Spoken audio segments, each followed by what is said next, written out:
we're just going to be talking about group dynamics today. The definition of group dynamics is how people interact within a group. First of all, we're going to be talking about Tuckman's stages of group development. Stage 1, which is forming. This is when the group first comes together and officially get to know one another, assess strengths and weaknesses of each member, and begin to define roles such as leadership, and decide whether they belong in the group or not. An example of this is Jersey Wanderers women's team.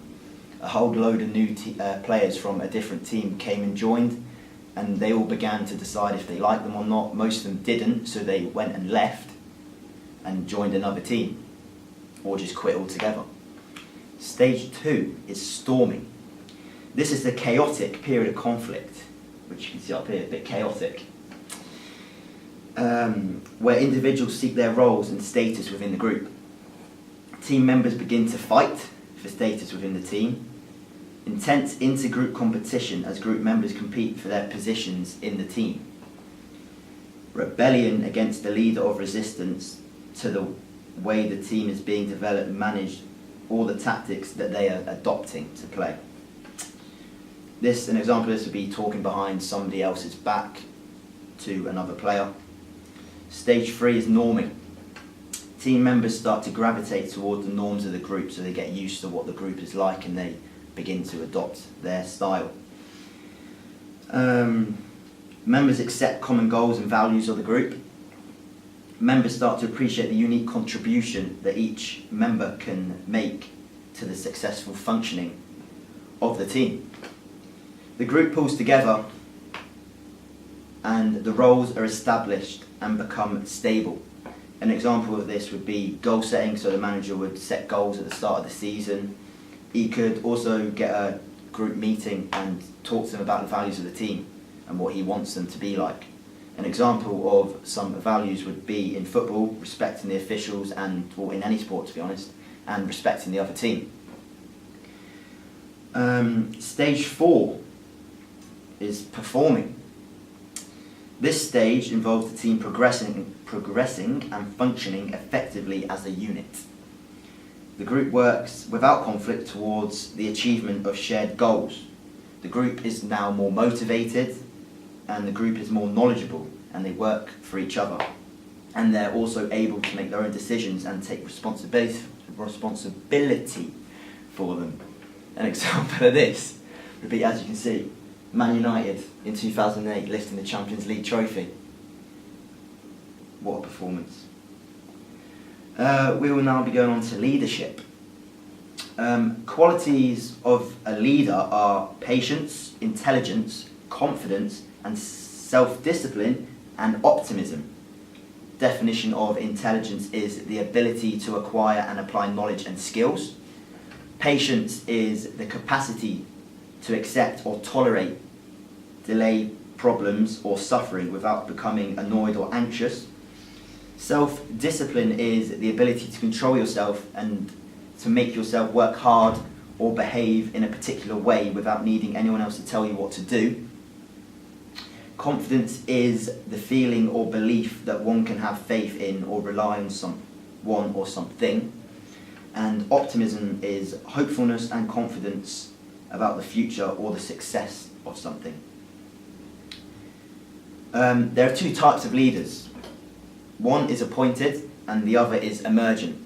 Appointed leaders are the people who you get appointed by the people who are above you, as they see you as the best person for the job. An example of this is Sir Alex Ferguson was appointed for Man United because he was doing well with Aberdeen in Scotland. So they thought he would be the best candidate to take over at Manchester United, which he was. Emergent, comes within the group or the team, often has the respect of the other players and coaching staff. They act like a leader or captain, but don't wear the armband. An example is James Milner of Liverpool, who isn't the captain, but everybody looks up to him and respects him. Social loathing. As a group size increases, the effort put in by each individual will decrease. This is due to the diffusion of responsibility. A diffusion happens in a big group because there will always be someone who is smarter or stronger than the other people, and they let them do all the work because they think, they'll do more work, so I'll have to put less effort in. The tug of war would be an example of this. This is because the more people you add to a team, the less work others will do because they don't think they have to put as much effort in as they would if they were on their own, because the others will be there to help them, so they think that it will balance it out if they only put half effort in. This is called the Ringelmann effect. Another example would be in sport on a football pitch. Some players would go hiding and not want to get involved if the other team were bigger, and would let someone else deal with the battles because they were too scared to, or didn't feel confident enough to get involved in it. Cohesion.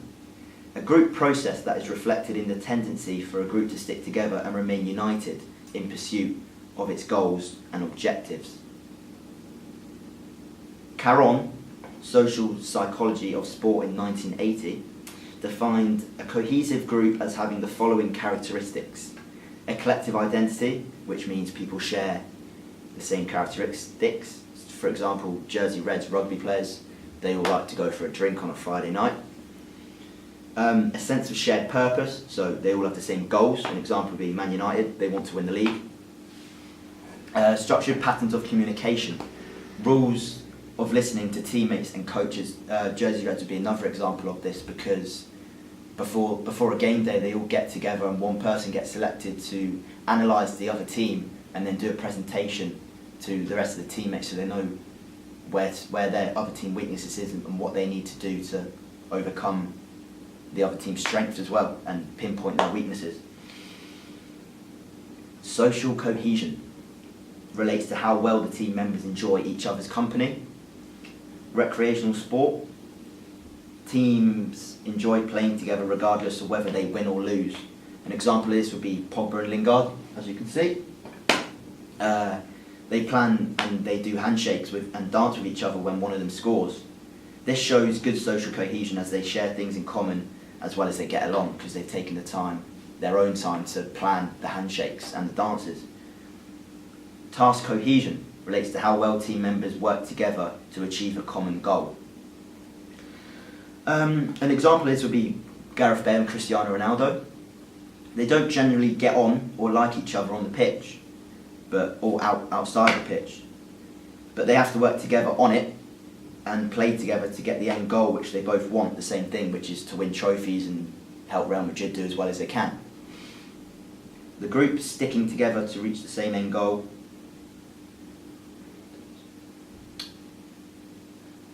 Factors affecting cohesion. Some environmental factors are location groups. So for example, if people lived in the same proximity, they would all gather together and then go and have a kickabout on the football pitch. And they'd obviously be more cohesive as they go out together and get along, and they form better relationships with each other. Leadership style, communication style, compatibility of the coaches and the athletes' personalities could also affect cohesion, as if they didn't like the specific leadership style, they might rebel against it, and then obviously they have fallings out within the team, which isn't good. Trust and belief in each other. Honesty and identifying problems early collectively solve the problems. There's also you need to well define the roles in your group, so you have complete understanding what your role is and what your job is to do. And finally, personal factors, motivation to achieve shared goals, background, attitudes and opinions, and also level of commitment. So again, Pogba and Lingard, they're from the same ethnic background, so they'd get along better. So that doesn't really affect their cohesion because it makes them get on a lot better and helps them play well together on the pitch. Thank you.